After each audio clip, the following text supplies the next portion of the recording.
إن الحمد لله نحمده ونستعينه ونستغفره ونستهديه ونعوذ بالله من شرور أنفسنا ومن سيئات أعمالنا.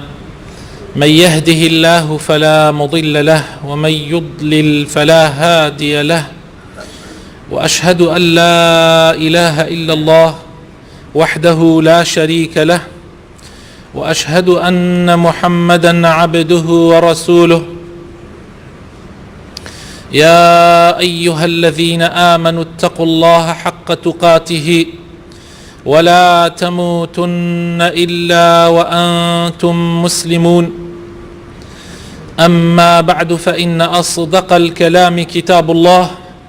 وخير الهدي هدي محمد صلى الله عليه وسلم، وشر الأمور محدثاتها، وكل محدثة بدعة، وكل بدعة ضلالة، وكل ضلالة في النار. برایانی خۆشەویستم، خوشکانی بەڕێز، لە باسەکانی زنجیرەی پێغەمبەرناسی ئەمڕۆ باسی هەندێک فەرمایشتی پێغەمبەری خوا ئەکەین صلی الله عليه وسلم، هەندێک ئەحادیث لەسەر ڕاستگۆیی پێغەمبەری خوا صلی الله عليه وسلم لە هەواڵ پێدانە. یعنی ئەو هەواڵانەی کە پێغەمبەر داوێتی هەموو هەواڵی ڕاست و دروست بوون بەڵگەن لەسەر پێغەمبەرایەتی پێغەمبەری خۆشەویستمان صلی الله عليه وسلم. ئیمامی بوخاری لە حەدیثی ژمارە 3007 بۆمان ئەگێڕێتەوە بە سەنەدی خۆی لە عەلی کوڕی ئەبی طالب، خوای لێ ڕازی بێ، ئەفەرمێ: بعثني رسول الله صلى الله عليه وسلم أنا والزبير والمقداد بن الأسود، قال: انطلقوا حتى تأتوا روضة خاخ فإن بها ضعينة ومعها كتاب فخذوه منها.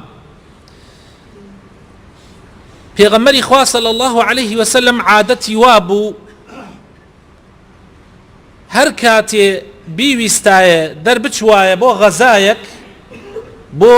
جیهاد لە شوێنێک، عادەتی پێغەمبەری خوا وابوو ئەیشاردەوە،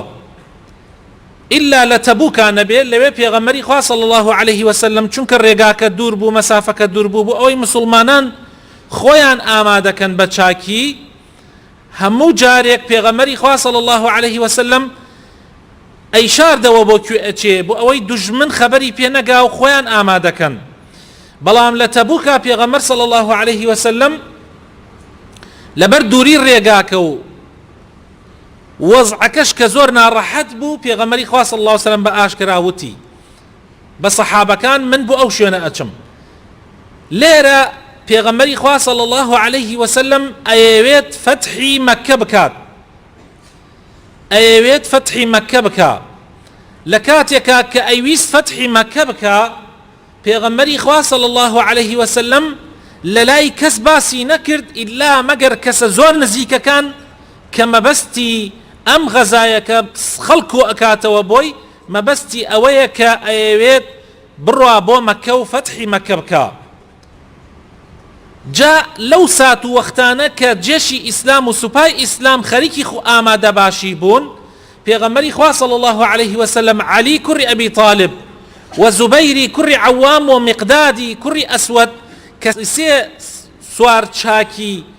لێهاتووی گەنج بوون لە ناو سوپای ئیسلامە، بانگی کردن پێغەمبەری خوا صلی الله عليه وسلم و پێی فەرموون ئەڕۆن بۆ فڵانە شوێن، لە شوێنێکی دیاریکراوە بوو، بیرێکی تیابوو، ئەلەوێ ئافرەتێک دێت، ئەلەوێ نووسراوێکی پێ لێی بسێنن. ئەمانیش بە پەلە ئەڕۆنە نەفس شوێن ئەوەسن،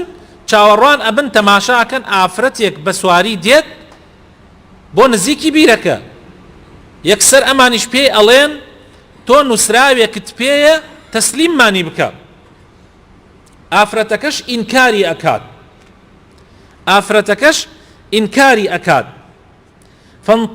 فانطلقنا فاعتعادى بنا خيلنا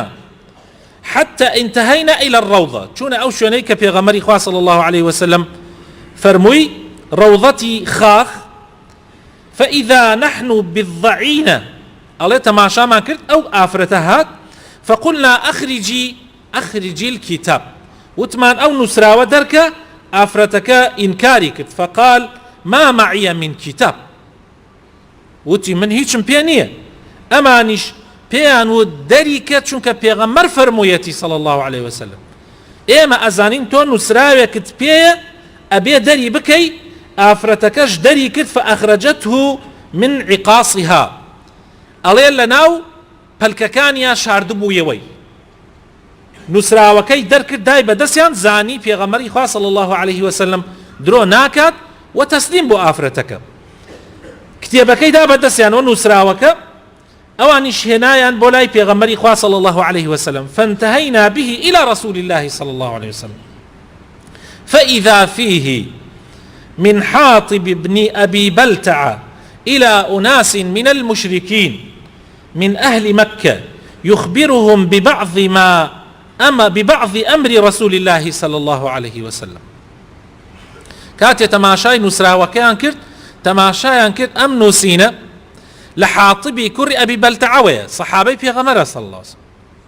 نوسيتي بو سراني قريش حاطبي كر أبي بلتعة نوسيتي بو سراني قريش تيايا هندك لهوالو خو آماده كردني في غمري خوا صلى الله عليه وسلم باسكاو بيان ألي لواني بولاي ايوه بيخوتان آقادار بن فقال رسول الله صلى الله عليه وسلم يا حاطب ما هذا حاطب أمتشيه قال يا رسول الله لا تعجل علي إني كنت امرئا ملصقا في قريش وتي أي بيغمري إخوة فلم لي مكة يعني الزوب ريارم لي مدن من كسيك بوم لناو قريشا لبن الرتا ولا الرتشلك لأوان نبوم نسرابهم وقي أوانوا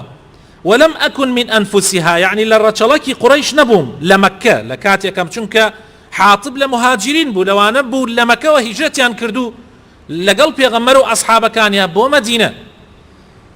أمش هجرتي كردبو لقل يانا وكان من معك من المهاجرين لهم قرابات بمكة أواني ترك لقل طابون لك وجبراني مكة هميان خزمايتيان هبو لقل كسي لقل خلقي مكة نزيكي وخزمايتيان هي يحمون بها أهليهم وأموالهم مالو سروتو منالكان إخوان كلويت جماون بهوي خزمايتيكوا أي باريزن بلا من كسم نبو من كسيكم نية خزمايتيكي نزيكم لقلا هبي مالو سروتو منالكان بباريزي اللوي فأحببت إذا فاتني ذلك من النسب فيهم أن أتخذ عندهم يدا يحمون بها قرابتي بويا أمام كرد تاوكو منيش أجر أم هجومك أيكين أم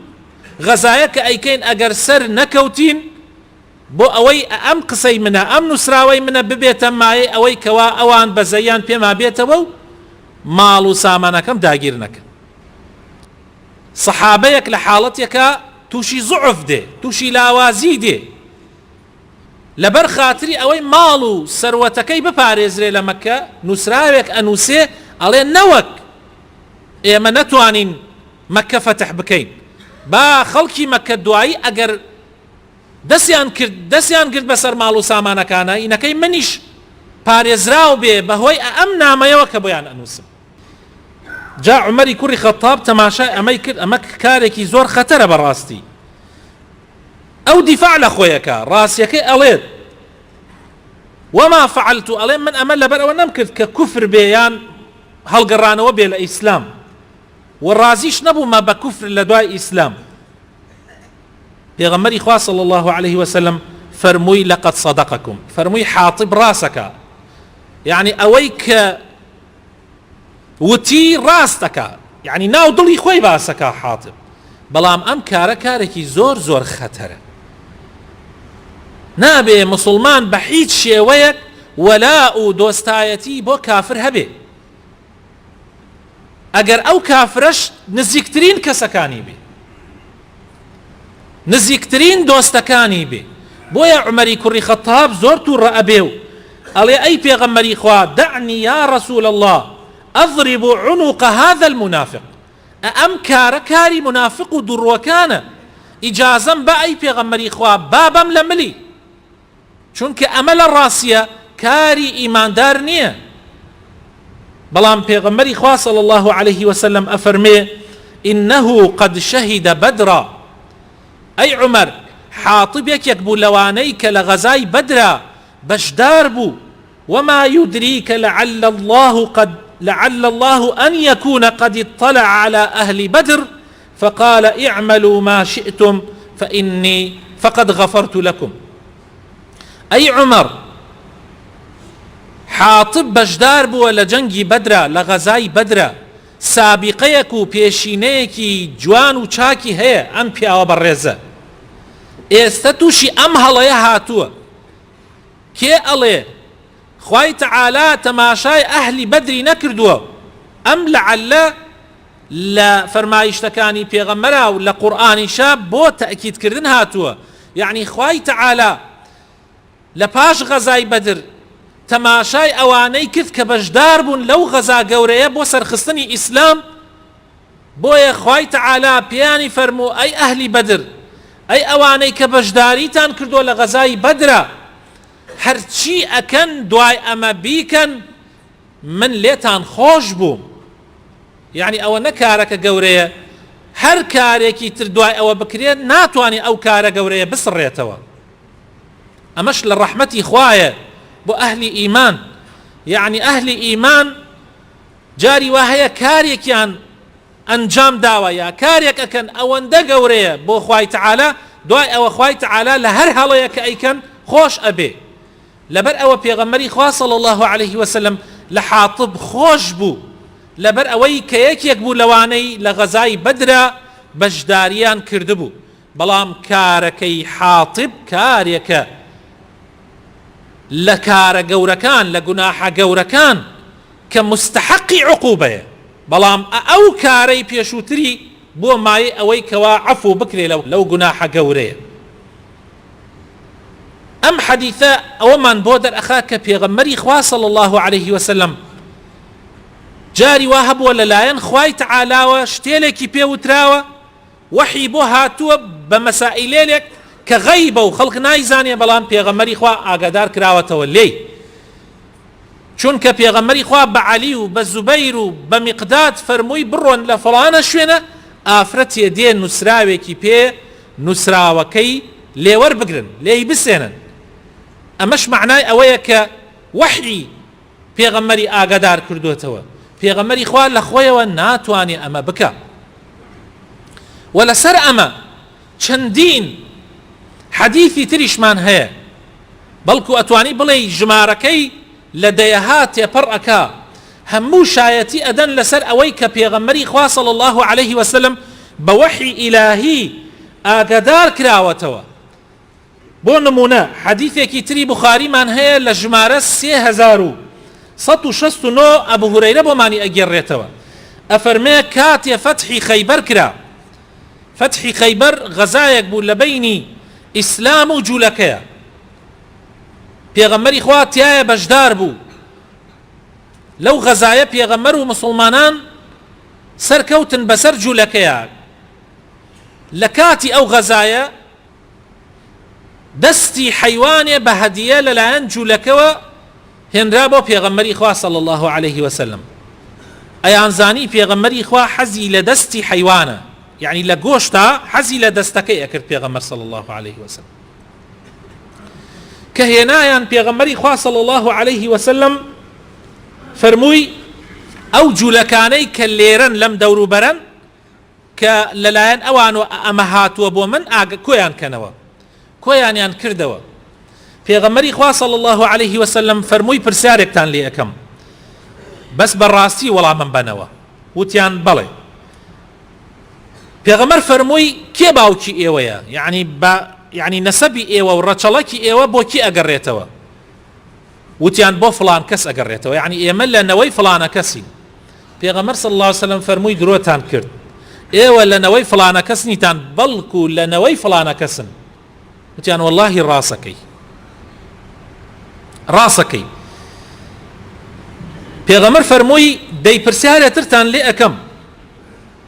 بەس بەڕاستی وەڵامم بەنەوە وتیان بەڵێ فەرمووی پێغەمبەر فەرمووی صلی الله عليه وسلم کێ ئەهلی ئاگری جەهەنەمە جوولەکەکانیش وتیان ئێمە ماوەیەک خوا ئەمان خاتە جەهەنەمەوە یعنی ماوەی 40 ڕۆژ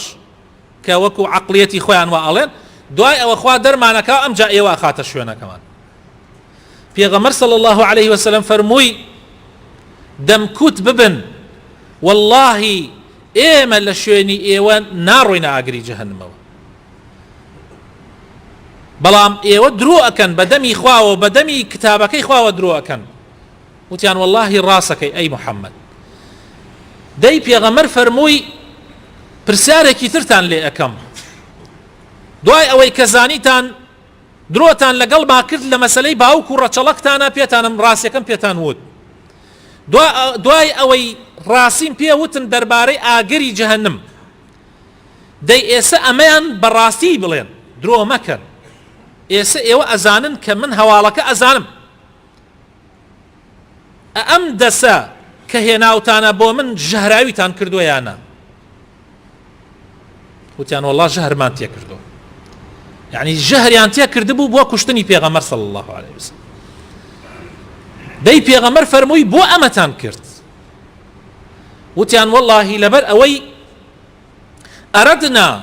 إن كنت كاذبا نستريح وإن كنت نبيا لم يضرك ئێمە ویستمان تاقیت کەینەوە ئەگەر تۆ درۆ بکەی ئەوە ئەتکوژێ و نەجاتمان ئەبێ لە دەست ئیسراحەتەکەین بەڵام ئەگەر پێغەمبەریش بیت ئەوە هیچ زەرەرێکت پێ ناگەیەنێ خوا ئاگادار دەکاتەوە لەم شێوە حەدیثانە دەیەها حەدیثمان هەیە وەکو عەرزم کردن دەربارەی ئەوەی پێغەمبەر صلی الله عليه وسلم هەواڵی ڕاستەقینەی داوە بە خەڵکی و بە مسلمانان دەربارەی هەندێک مەسائل کە کەس نەئەزانی بۆ نمونە پێغەمبەری خوا صلی الله عليه وسلم لەو نمونانەی تر لە ناڕەحەتترین کاتەکانە کاتێک کە ئەحزاب کۆ ئەبنەوە بۆ هێڕەشێنان بۆ سەر مەدینەی پێغەمبەر صلی الله عليه وسلم ئەحزاب ئەیانەوێ مەدینە داگیر بکەن 10,000 جنگاوەریان کۆ کردوتەوە بۆ داگیرکردنی مەدینەی پێغەمبەری خوا صلی الله عليه وسلم ئەوە بوو مسلمانان چاڵێکیان پێغەمبەری خوا سەحابەکانی کۆ کردەوە کەوا پێی وتن کافرەکان هێڕشێکی گەورە دێنن بۆ سەر مەدینە چی بکەین من ڕاوێشتان پێ ئەەکەم چی بکەین بۆ ئەوەی مسلمانان بپارێزین مەدینە بپارێزین وتیان ئەی پێغەمبەری خوا چەند کەسێک قسەی کرد لە مەوزوعەکە و یەکێکیان سلمانی فارسی بوو وتی ئەی پێغەمبەری خوا ئەگەر بە قسەی من بکەیت چاڵێکی گەورە بە دەوری مەدینەیە لێ ئەدەین بۆ ئەوەی بە ئاسانی نەتوانن بێنە ئەم دیمە لە چاڵەکە ئێمەش لەم دیمی چاڵەکەوە سەنگەر لێ ئەدەین و ئەوان کاتێ لە چاڵەکە بیانەوە بێنە ئەم دیمە هەن لە ژێر دەستی ئێمەیە و ئەتوانین بە تیر لیان بدەین چونکە جێشی ئیسلام بە هەر هەموویەوە ئەو کاتە 3,000 کەس بوو بە هەر هەموو جنگاوەرانی مەدینە 3,000 کەس بوو کافرەکان 10,000 کەس هاتبوون بە پڕچەکترین چەکی ئەو زەمانە بۆ گرتنی مەدینە لەو ساتە وەختەی کە مسلمانان بڕیار پێغەمبەری خوا بڕیاریدا چاڵەکە بکەن طبعا چاڵەکە چاڵێکی زۆر گەورە بێ دەوری شارێک بدە یان لایەک شارەکە دارخورما بوو تۆزێ وەکو بە ئاسانی دژمن نەیەتوانی لێەوە بێ لاکەی تری سەحرا بوو چۆڵەوانی بوو ئەو لایەی کە چۆڵەوانی بوو بە هەر چوار یعنی چەندێک درێژی بە درێژیەکەی چاڵەکەیان لێدا چاڵێکی 3 متری و قولیەکیشی هەبێ کە بە ئاسانی ئەسب نەتوانێ لێی باز براتە ئەم دیمە لەو کاتەی کە خەریکی چاڵەکە بوون و مسلمانان لە ئەو پەڕی ناڕەحەتیا بوون و تەسەوری هەموو کەسێ لەو کاتە بە عەقڵی بەشەری تەسەور وا ئەکرا کەم ئەوە ئاخر ڕۆژانی مسلمانان بێ. بەردێکی گەورە لە شوێنێکە عاسی بوو لە سەحابەکان لە کاتی کەندنی چاڵەکەیە، هاتن وتیان ئەی پێغەمبەری خوا بەردێکی گەورەمان لێ عاسی بووە، تاوێرێکی گەورەیە هەرچی ئەکەین هەڵناکەنرێ. پێغەمبەری خوا صلی الله علیه وسلم خۆی چوو بۆ لای ئەو بەردە و قۆڵی مبارەکی هەڵکرد و فەرمووی چەکوشەکەم بەنێ. چەکوشێکیان دا بە پێغەمبەری خوا صلی الله علیه وسلم، چەکوشی یەکەمی لێدا لە تاوێرەکە و بزیسکەی لێ هەڵسان، فەرمووی مژدە بێ مسلمانان، مژدە بێ بە قەسرەکانی بە قەسرە سپیەکانی کیسرا کە ئەکەوێتە ژێردەستان، یعنی ڕۆم، یعنی فارس، یعنی وڵاتی فارس کە گەورەترین وڵاتی سەردەمی ئەو سەردەمە بووە، سەردەمی خۆی، وەکو ڕووسیای ئێستا با بڵێن، بکەوێتە ژێر دەستی ئەم 3000 کەسە ڕەش و ڕووتە کە هیچ توانایەکیان نییە، هیچ دەسڵاتێکیان نییە، ئێستا دەور ئەدرێن پاش ماوەیەکی تر، لەوانەیە لە ناو ببرێن، احتیمالی زۆر هەیە لە ناو ببرێن. پێغەمبەری خوا صلی الله علیه وسلم لەو ساتە وەختە مژدەی قەسرەکانی کیسرا ئەدا بە مسلمانان. چەکوشی دووهەمی دا لە بەردەکە و تاوێرەکە و شکاندی، لەگەڵ یا فەرمووی مسلمانان مژدەی قەسرە سوورەکانی ڕۆمتان پێ ئەدەم. ینی بەڕاستی ڕۆمیش ئەو کاتەوەکو ئەمریکای ئێستەوا بوو، یعنی لە ئەو پەڕی هێز و توانایە بوو، مسلمانانیش لە ئەو پەڕی زەعیفیە پێغەمبەری خوا صلی الله علیه وسلم مژدەی ئەویان پێدا. ئەمە زۆری پێ نەچوو. پێغەمبەری خوا صلی الله علیه وسلم پاش چەند ساڵێکی کەم، یعنی لەو حادیسەیە پێغەمبەری خوا صلی الله علیه وسلم 6 ساڵ کەمتر لە 6 ساڵ ژیا لە پاش ئەوە وفاتی کرد. پاشان ئەبوو بەکر بوو بە خەلیفە، وفاتی کرد دوای 2 ساڵ، یعنی لە ساڵی 13 کۆچی، دوای ئەوە عومەر بوو بە خەلیفە، لە ساڵی 15 فەتحی فارس کرا، یعنی دوای 10 ساڵ دوای ئەوەی کە پێغەمبەر ئەوەی فەرموو قەسرە سپیەکانی فارس کەوتە ژێردەستی ئەو مسلمانانە. دوای ماوەیەکی کەم لەوەش قەسرە سوورەکانی ڕۆمیش کەوتە ژێردەستی ئەو مسلمانانە. ئەم هەواڵانە لە غەیری پێغەمبەرەوە کەس ناتوانێت ئەم هەواڵانە بدە. بۆیە خۆشەویستەکانم لەم چەشنە حەدیثانە حەدیثی زۆرمان هەیە، بەڵام ئەم 3 حەدیثەی کە عەرزم کردن بەڵگەن لەسەر پێغەمبەرایەتی پێغەمبەری خوا و ڕازگۆیی پێغەمبەری خوا صلی الله عليه وسلم. داواکارین لە خوای پەروەردگار خوای تەعالی لە شوێن کەوتۆ ڕاستەقینەکانی پێغەمبەر هەژمارمان بکە. یا ڕەبی خوایە ئیسلاحی حاڵمان بکەی، یا ڕەبی خوایە زەعیفیمان بەهێز بکەی، یا ڕەبی خوایە ئێستا دوژمنان لە هەموو لایەکەوە تەماحی وڵاتی ئێمەیان کردووە و دوژمنان وەکو چۆن لە زمانی پێغەمبەرا صلی الله عليه وسلم تەماحی مەدینەی پێغەمبەریان کردووە، ئێستا تەماحی کوردستانیان کردووە و نایانەوێ ئەم وڵاتەی ئێمە لەسەر پێی خۆی ڕابوەستێ و نایانەوێ ئەم وڵاتەی ئێمە سەر بەخۆ بێ. یا ڕەبی خوایە سەرمان بخەی بەسەریانە، یا ڕەبی خوایە بۆ خاتر ناوجوانەکانی خۆت، بۆ خاتر ئیسمی عەظەمی خۆت یا ڕەب العالەمین دەسڵاتدارمان بکەی. یا ڕەبی خوایە بمان کەی بە دەوڵەتێکی سەر بەخۆ لەژێر ئاڵاکەی پێغەمبەری خوایە صلی الله عليه وسلم، بە قورئانەکەی تۆ حکم بکات ئەم وڵاتە یا ڕەب العالەمین. یا ڕەبی خوایە یا ئیلاه العالەمین شیفای نەخۆشەکانمان بدەی، بەزەید بە مردوەکانمانە بێتەوە. یا ڕەبی ئەوانەی کە احتیاجن خوایە احتیاجەکانیان بۆ جێبەجێ بکەی. یا ڕەبی خوایە ئەم وەزع و قەیرانەمان، قەیرانی ئابووریمان لەسەر لابەی. یا ڕەبی خوایە بۆ خاتر ناوجوانەکانی خۆت، بۆ خاتر ئیسمی عەظەمی خۆت، هەر کەسێ لەناو ئەم مەجلیسە ئێستا دوعایەک حەزەکە من دوعایەکی بۆ بکەم، شتێک لە دڵایەتی، یا ڕەبی من دوعا ئەکەم ئێستا لەیرە و لە تۆ ئەپاڕێمەوە خوایە، ناز و ڕازی هەر هەموومان جێبەجێ بکەی خوایە، ڕەحممان پێ بکەی. یا ڕەبی ئەوەی خێرە بۆ بهێنیتە ڕێگامان، ئەوەی شەڕ و خراپەیە لێمانی بە دوور بگری. ئامین ئامین.